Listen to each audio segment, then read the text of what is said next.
health, wellness, fitness, and everything in between. We're removing the taboo from what really matters in midlife. I'm your host, Michelle Folan, and this is Asking for a Friend. Welcome to the show, everyone. We all hear it. There is a cry to clean up our food supply and focus on being a healthier country. No matter which side you're on, we can all agree that there is much needed change that has to happen across the board. Our desire to be healthier and less dependent on traditional medicine, pharmaceuticals, and surgery may have people looking in different directions and doing research on alternatives. We are already seeing the area of functional medicine blossom. But what if you wish to go beyond Western medicine? What other options might you have to facilitate self-healing? Today, we're going to dive into the practice of homeopathy. Pam Klein is a homeopathic practitioner who helps her patients along in the healing process. She's trained with some of the top homeopathic practitioners in England, India, and the U.S. Welcome to Asking for a Friend, Pam Klein. Thank you. Nice to be here. Oh, it's great to see you again. Pam and I did have a really robust conversation a while back, and we decided this would be a very good fit for the show and for our audience. Before I jump in, I would like for you to just tell the audience a little bit more about you, Pam, where you're from, and also your career path, because I always think that's really interesting when women share kind of how they got to where they are today. Well, I live in San Diego, California. I'm originally from New York City. I grew up in New York City, so I still consider myself a New Yorker in a lot of ways. My career, I've been doing homeopathy for quite a long time. I've known of it for 33 years. I started studying, reading at that point, and then enrolled in a program about 3 years later when my sons were a little bit older. Before that, I had been a special ed teacher. I did different types of jobs, sold Birkenstock shoes, and did artwork, wove tapestries, which I'm back doing that again. Ah, yeah. I've always kind of say that whatever we've done in our lives is never a waste.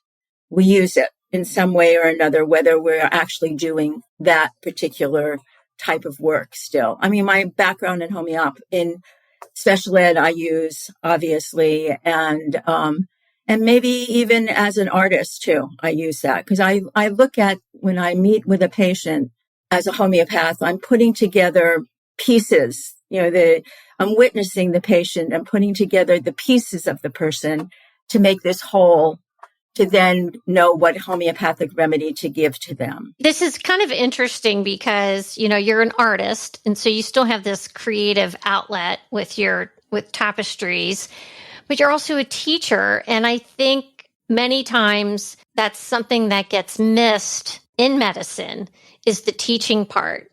It's write a prescription and send the person out the door without really informing and teaching the patient exactly what's going on and why you're prescribing something. So you kind of bring it all full circle with some of the things that you've done in life. So it's very, very interesting. I want to dive into homeopathy. Can you give us the 411 on what homeopathy is? Well, first of all, the word homeopathy means similar suffering.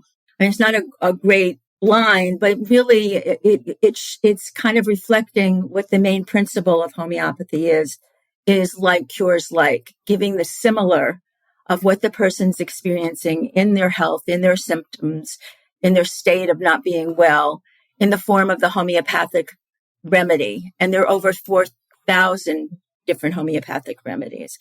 And it is a form of medicine that has been around since the late 1700s. And it's its own form of medicine. So it's really looking at each of us. We each experience what bothers us in our own unique way. Two people could come in with a similar diagnosis and have some of the same symptoms, yet they experience it uniquely to them. So my job as a homeopath and any other homeopath is to really find out about this individual. So then to know what homeopathic remedy is similar to what they're experiencing. There is a philosophy behind it. There's a history behind it. It was developed in the late 1700s by Dr. Samuel Hahnemann, a German physician who's very disillusioned with how medicine was practiced at the time. And I mean, I can go in depth about that, but we don't have a lot of time. But he came to this, I don't know if it's not a theory, but to this, how we respond to things, that a medicine that can be healing to somebody when it's similar to what they're experiencing. And that's the like cures like, or the law of similars, or the similar suffering. And if people are interested, to Google Samuel Hahnemann. Yeah. Okay. And so first of all, you're treating the whole patient. So you have to probably ask a ton of questions and really get to know the patient. Well, yes. I always ask, why are you here? That's the first question. And often somebody will talk and talk and talk and talk. And other people will just give like one or two sentences. I write down everything that the person says verbatimly, because their language, the choice of words, their hand gestures, their movement are all expressive of this individual person. So I do have my set questions, yet I am really following the patient, where, what I'll ask about, very often I'll say, tell me more. What is this like? What's the sensation of this? How do you feel it in your body? When did it start? So it's really listening to them and having them kind of lead me of where we're going to go. I do ask about fears. I do ask about dreams, past medical history, family medical history, what was going on when this started. If it's a mother of a child, what was your pregnancy like? What was the birth like? But I am then just witnessing and listening and observing what the person is sharing with me. My job is to find out about the person. And if they're currently being treated by a doctor with Western medicine, do they continue on with that treatment, or do you make changes? How does that work? Well, a lot of times people do come to homeopathy and they have been seeing or receiving Western treatment medications. I can never tell anyone to go off, because I'm not an MD. You can, and I don't know if you're asking this, you can use homeopathy along Western medicine. But a lot of times people have found that they're on medication and it's not really doing anything. So I get a variety. Some people are on medication, some people are not. And I just kind of again, it's looking at the person. I don't know if I'm answering your question. Yeah, you are. So when you have a patient that comes to you, what kind of conditions are you typically seeing? Variety, absolutely variety. First of all, I want to say that homeopathy is wonderful for first aid type of situations, like a burn or a fall or a head injury or a cut. It's also wonderful for acute health issues like the flu or earaches or the coronavirus. It was excellent for. And then chronic conditions that are been occurring for a period of time. And this can range from people come in I go back to what people have called me about or come in, coughs, digestive issues, women's issues, endometriosis, ovarian cyst, anxiety, depression, fears, separation anxiety with a 5-year-old little girl. I said fears. Rashes, eczema, psoriasis, arthritis, pain. Anything and everything, because really what it is that it's looking at this individual. And we all have our own sensitivity, meaning that when we become ill, some people say, oh, I always get headaches or I have digestive issues. We all have our own sensitivity areas in our body or how we respond. So really what we want to do is kind of quiet that down in a way. Yeah. Okay. And then you said that there's over 4,000 preparations that you can use that are out there that have been developed. Are there actual companies that make these medicines, or are you creating them for each individual patient that you see?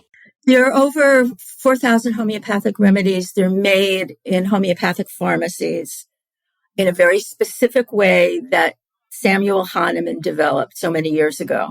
And I don't necessarily, we have the time to go into that, but at a certain point, it's the energetic pattern of that particular substance. And there are different strengths or potencies of remedies.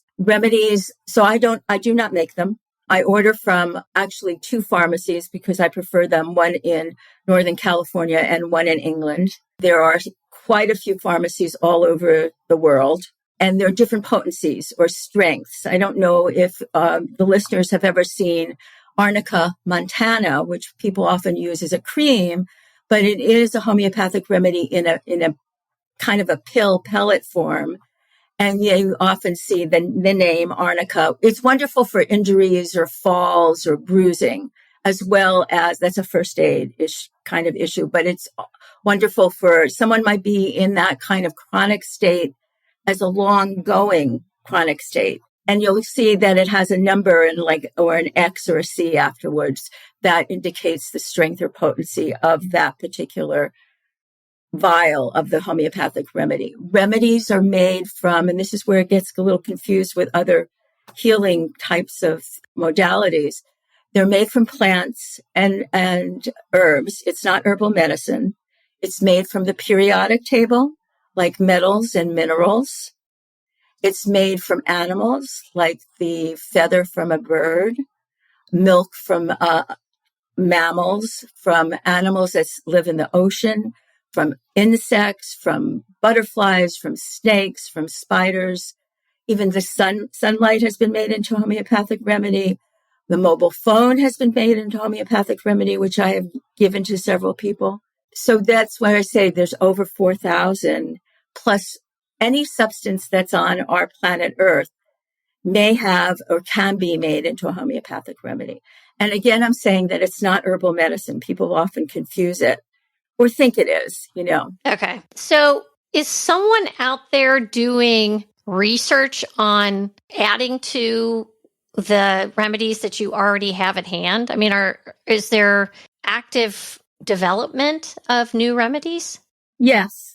I mean, it's what we call provings are done. And that is a proving is when a substance is made into a homeopathic remedy and then given to a group of people. And this is what Samuel Hahnemann had started to do way back, and seeing how somebody responds to this substance. And this is how information about that substance is gathered and put into our Materia Medica books, and then maybe also indexed into our repertory. So we have this information.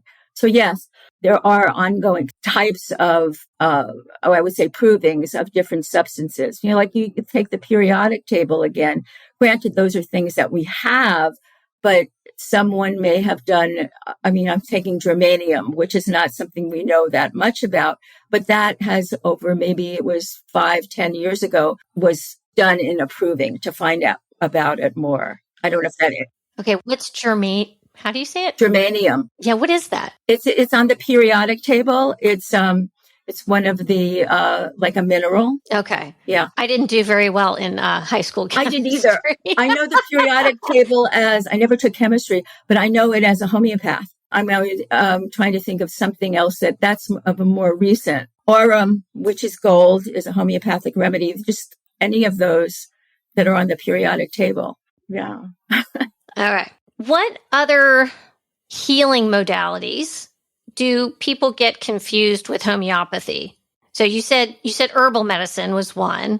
Herbal medicine. Well, you think a lot of times when I talk to people, I'll say homeopathy, people know the word and they will think it means natural. And so it could be, they might think it's herbal medicine. They might think it's supplements. They might think it's essential oils, something like that, because they think it's a natural form of whatever a remedy that they take, but it's its own specific form of medicine. Like it's something I listened to recently, like wind, like an acupuncturist, Chinese medicine doctor will look at that like it's a wind condition. And that might sort of come into play in homeopathy, but it's not the exact, it's similar, the same, but it's not worded the same. I'm probably confusing you now. No, it's okay. You know what? I just know there are naturopaths. There's people that embrace Chinese medicine. And I'm just curious how holistic Chinese naturopath, how if there's any link between that and homeopathy. Well, a naturopath, when they go to school, they learn a lot of different modalities. Some of them might take, I think they have 2 or 3 classes in homeopathy. So they've learned some homeopathy. The naturopaths that I know who actually practice homeopathy have gone on for a further training in homeopathy, a similar training to what I've done. So I look at that, and I'm not a naturopath, but the naturopath uses like supplements, may use herbal or Chinese medicine, some homeopathy, some adjustment. So again, I kind of just want to say that homeopathy, it really is its own form of medicine. Okay. We're going to take a quick break. We'll be right back. As 2025 approaches, human nature and tradition prompts us to start looking ahead at goals for the new year. We tend to gravitate toward health goals, many of which may have been on the list for 2024. But that's okay. This year can be different. Maybe if we have an option that caters to the changing needs of midlife women, that is not only effective with macro-based nutrition and daily 30-minute workouts for any fitness level, but science-backed methods that are sustainable. It's called Faster Way. Let's take away the fear of failing one more diet, buying the supplements that didn't work, or having the same New Year's resolutions year after year. Are you ready to commit to you? Make this the sweetest gift that you give yourself this year. My next round starts January 6th, so you can get ahead of the game with free access through the new year by signing up now. If you have questions, please reach out. See the show notes for details. Okay, we're back. And then I would love for you to kind of share some success stories. Like, tell us a little bit about a couple patients that you've treated that, just to kind of teach us a little bit more about how this looks. There's one woman, it was maybe 3 years ago. She came to see me completely new to homeopathy. She had extreme sensitivity to sound, which had started a year before, to the point that she had done Western medicine, which did not help. She was wearing earplugs and earmuffs, was not working anymore, could not go out, could not do activities with her children. Absolutely painful. And when we did our first appointment through Skype, she had the sound turned off because it was that painful. So it was, what I said to her was written out or translated. Met with her, I usually block off about 2 hours. We didn't do that much time, but it was quite a lot of time. Came to the homeopathic remedy. It really didn't do very much. We did a follow-up a month later, kind of got a little bit more understanding, gave another homeopathic remedy. Didn't really do very much. And this is not unusual. She came back for a third appointment. And there was something that she said to me. It was just kind of getting a deeper understanding, gave a different homeopathic remedy. 10 days after that, she said to me, when I washed my hands, it didn't hurt my ears. Wow. That was absolutely huge. It's very little, but it was absolutely huge. We stayed with that remedy, giving it when needed, increased that strength or potency of it. In about 2-3 months after, maybe she was starting to be outside more. She once did a phone call with me. She was at the beach, and we just gradually we gave the remedy as needed. It's never something that you take, or very rarely something you take every day, because what it's really doing is stimulating your own wonderful ability to heal. I always say it's assisting in your healing. So it's not something you keep taking and taking. And probably 9 months to a year, she said, I got my life back. I mean, she still had a little sensitivity, like using the cell phone, or you have your earphones on and maybe something like that. But she was able to be out and do activities and be with her children, listen to music again. Yeah. So that was wonderful. Another, like a little girl this is kind of an acute situation, had a cough and had it for about a week and a lot of phlegm. And then she would gag and throw up. And her mother called me. I've seen this little girl for other things. And we gave a remedy and the cough subsided. And she also, in another time, a couple of years, had this extreme fear of the stove in the kitchen. I know that sounds really funny in some ways, but absolutely terrified to go into the kitchen and couldn't be away from her mother. And a homeopathic remedy, whichever that was similar to her, helped her ease that fear.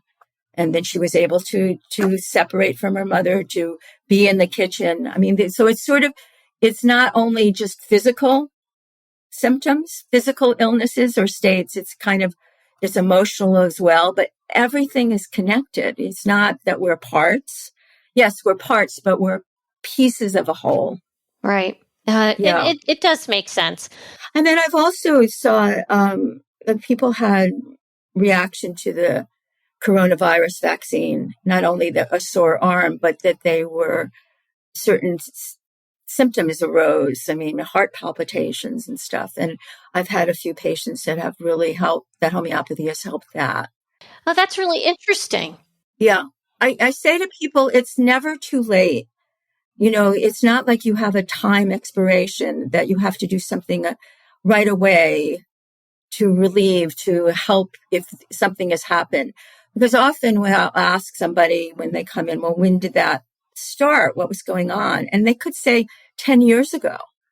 And it doesn't mean that we can't help them heal. It's that's why I say there's no expiration date on it. When you had these patients that may have had some kind of an adverse event or symptom after, say, the COVID vaccine with the heart palpitations, did you treat all of them differently, or did you find that the same method, same remedy worked for all of them? Sometimes the same remedies were needed, but then again, it would be the individual. I'm always finding out about the individual. I'm not just blanketly giving, okay, you have this, take this. I'm always finding out about the individual. So I wanted to say, though, that homeopathy historically is wonderful for epidemics. Like it was wonderful during the 1918, 1919 flu epidemic so many years ago. And often a group of 3, 4, 5 homeopathic remedies come up for a particular strain of flu or an epidemic. And during the coronavirus, there were, it was interesting, in different parts of the world, different homeopaths found that there were different groupings of homeopathic remedies that were helpful. And again, it's the individual and also the location. But I always say, I know I'm repeating myself, it gets back to the individual. For first aid situations, sometimes it is that, okay, you take this remedy like arnica if you've had a fall or a bruising, or there are remedies that are helpful if there's a cut, but you're still finding out about the individual. Okay. Is there like a big book or manual where you look all this up, or is it online where you can look and try to assess what may be the best remedy to choose for a patient? Well, there's what's called materia medica books, which is I was telling you a little bit about when a proving is done with a substance, and that's gathering the information about this remedy, how a person responded. And the materia medica, there are many, many of them, and you might be able to see them online, but they have a remedy and then they break it down into sections like the mind, which is sort of like the emotional. There's then the head, the stomach, the female, the male, the skin. And so it's broken down. There's also what's called the repertory, which originally was made by an American homeopath in the 1800s, which is like an index. It's again broken down into the different areas of the body. And then like I told you, this young girl had a cough and then she would vomit. So it would be coughing and then vomiting. And that's sort of like the symptom. And then the remedies that would be helpful for that are listed under there. Got it. So it's an indexing, and it's a way to organize all of this information, which is a lot of information. And I have that as a software program. And there are quite a few different homeopathic software repertory programs. I say that homeopathy is a very simple, elegant form of medicine. It's that matching, like cures like. And there's a lot of information, Yeah. Not just the remedies, but also the person. The person gives you a lot of information. Yeah.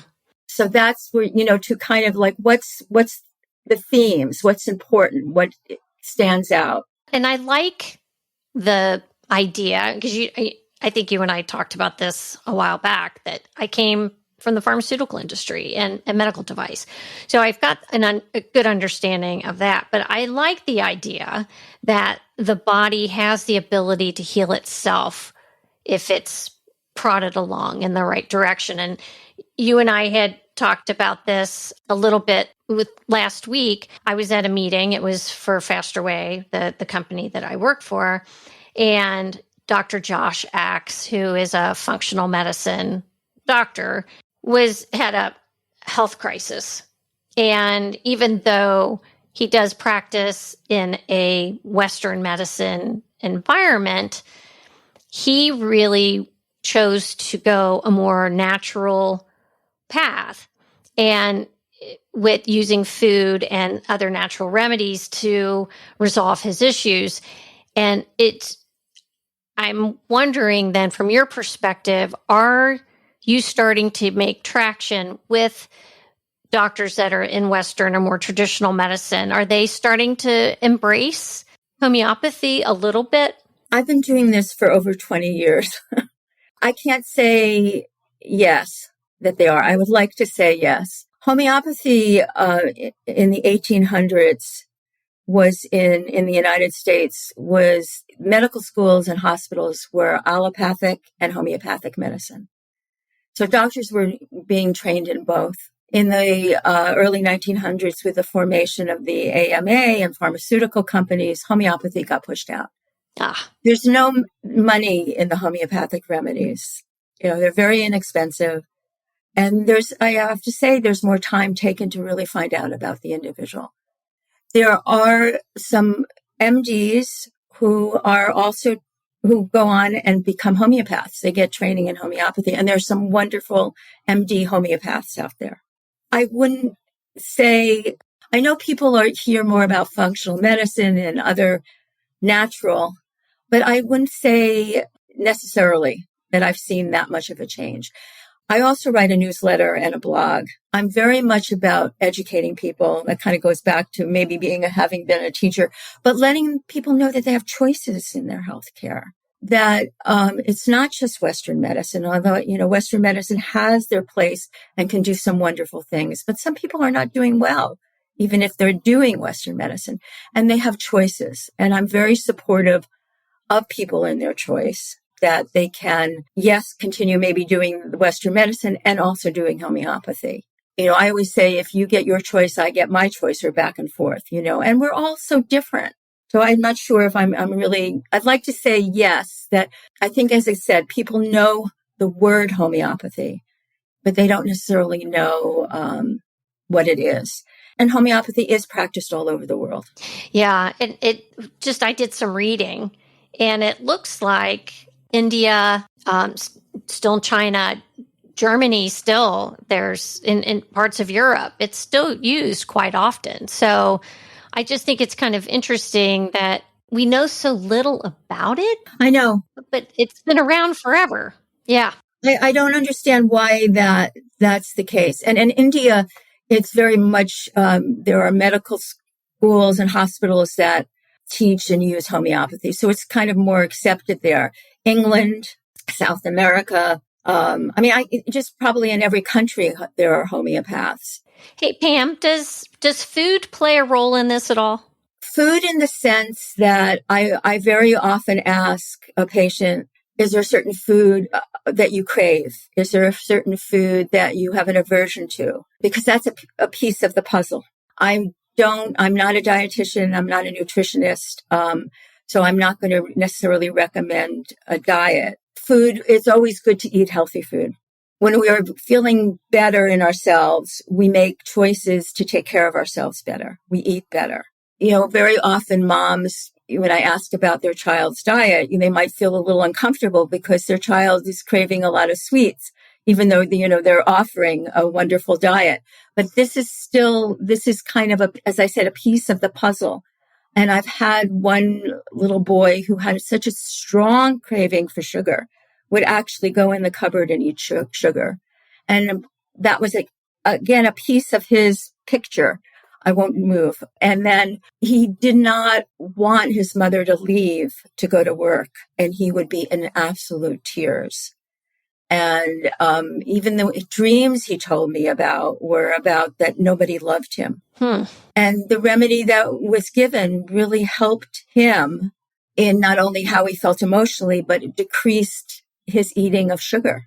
So food does have a component, but maybe not in the way you're asking. Yeah, you're correct. So I was thinking it more is, food is medicine, but no, you're saying that just from the perspective of getting to know the patient, that there can be cravings and foods that people eat that can play a role in painting the whole picture. So, okay, yeah. Right. But I think that food is important to eat a very good diet and wholesome food, definitely.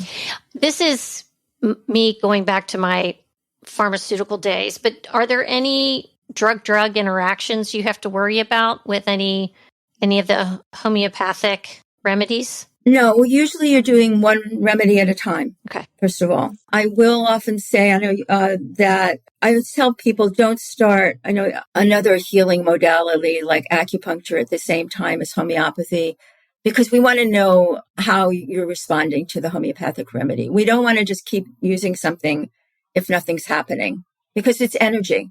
Homeopathy is an energetic form of medicine. So you're giving an energy and you're wanting to see how this stimulates the person's healing. And sometimes it does, and sometimes it doesn't.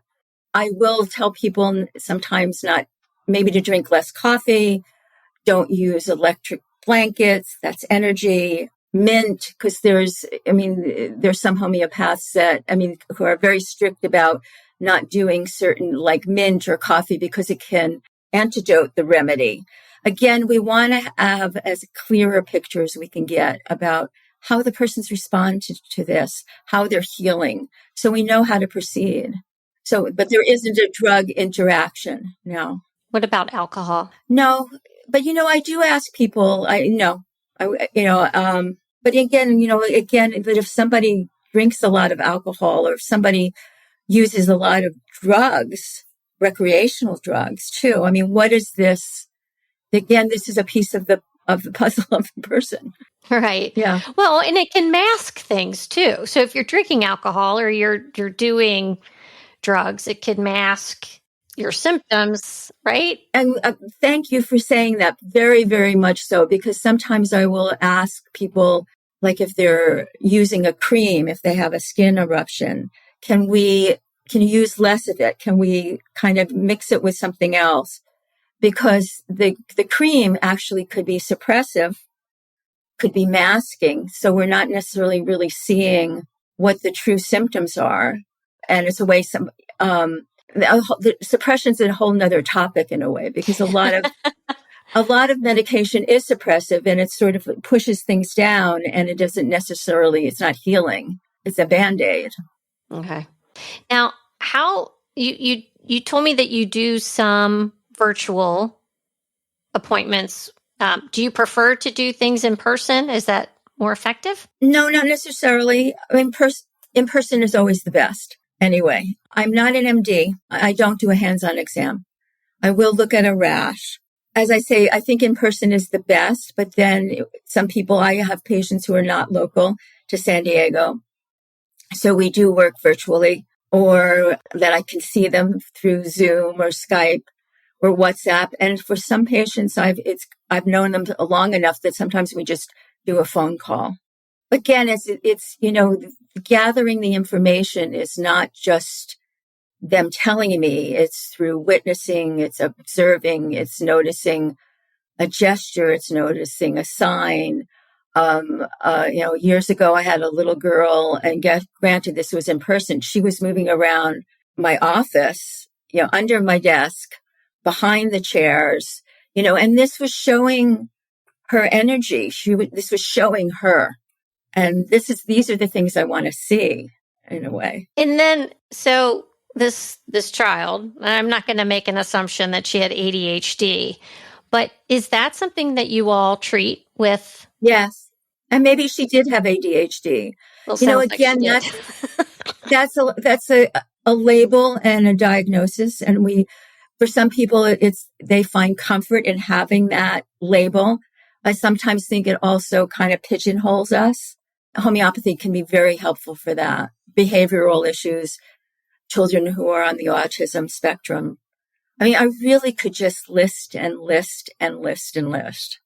Yeah. And she did very well on the remedy that was given. I mean, that's why with children, it's a lot of it is observation. I work also with babies. I've worked with a few animals. So, they're not necessarily, or nonverbal people, they're not going to tell you, but they're showing you through their behavior, through their movements, through changes in them and their caretakers, their parents, they're noticing something. So it's not that somebody has to be verbal in order for this to work. This is so interesting. To find out about them. That's what I'm really saying. Yeah. I have a little more of a personal question for you. What is one of your own pillars of self-care? What's something that Pam does for herself? I'm continually learning. I think what it is I was thinking about this, to take a pause. And, if something happens, if I get an email and I feel a reaction, sort of, what is it that I'm feeling? What is my reaction? Do I need to do something? Do I need to respond? And give myself some space, whether it's to walk away, whether it's to go for a walk, whether it's just to let it go for a little bit and then come back and reread it, the email, for example, or whatever, to give myself that space to, whether it's digesting it or whatever. Yeah. And it's a continual learning for me to do that. I think we respond to things that happen. We do have a reaction, but we don't always have to play the reaction out. Yeah, I like that. And I think we all have our own sensitivities. So why, this something might hit my sensitivity. And and to be kind of aware, is this me or is this someone else? Mm-hmm. I don't know how that much that makes sense. Yeah, but I think in what you do every day with your patients, you're kind of doing that with yourself. It's kind of, you know what I mean? Well, it is, because I look at it that I am witnessing this person in front of me. And I've had patients say to me, just being there and being able to say these things were very, very helpful. Some people tell me it was like therapy. Well, yeah, but I'm not giving advice. Space is given. And I don't know what's going to come up when somebody starts to talk about what's happened to them in their life. And I very much need to be aware, and not so much consciously, but some ways, that this is this person and this is me. And I'm also holding what they're saying, like I'm writing it down, but I'm also holding it, and connecting it. So my listening quality begins to diminish as the time goes on, and I can't take any more in. And I know that, okay, I need to kind of give myself a rest. But I'm kind of entering this person's world, if that makes any sense. Yeah, it does.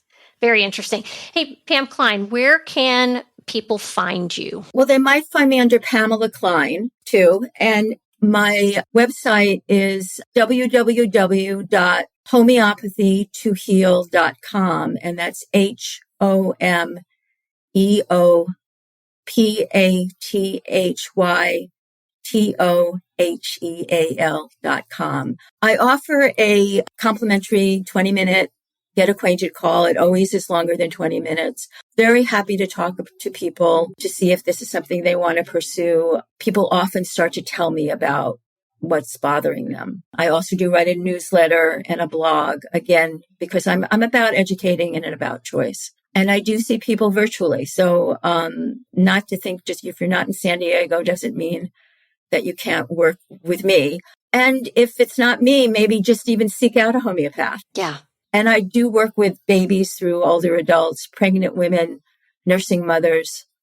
Wonderful very safe to use if a woman is pregnant. It's helping the baby, the growing baby, the fetus, as well as the mother. All right. Pam Klein, this was very interesting. I appreciate the education on homeopathy, and thanks for being here. Oh, well, thank you so much, Michelle. This was just lovely to talk with you. Well, we appreciate your passion. Hey, thanks for tuning in. Please rate and review the show where you listen to the podcast. And did you know that asking for a friend is available now to listen on YouTube? You can subscribe to the podcast there as well. Your support is appreciated and it helps others find the show. Thank you.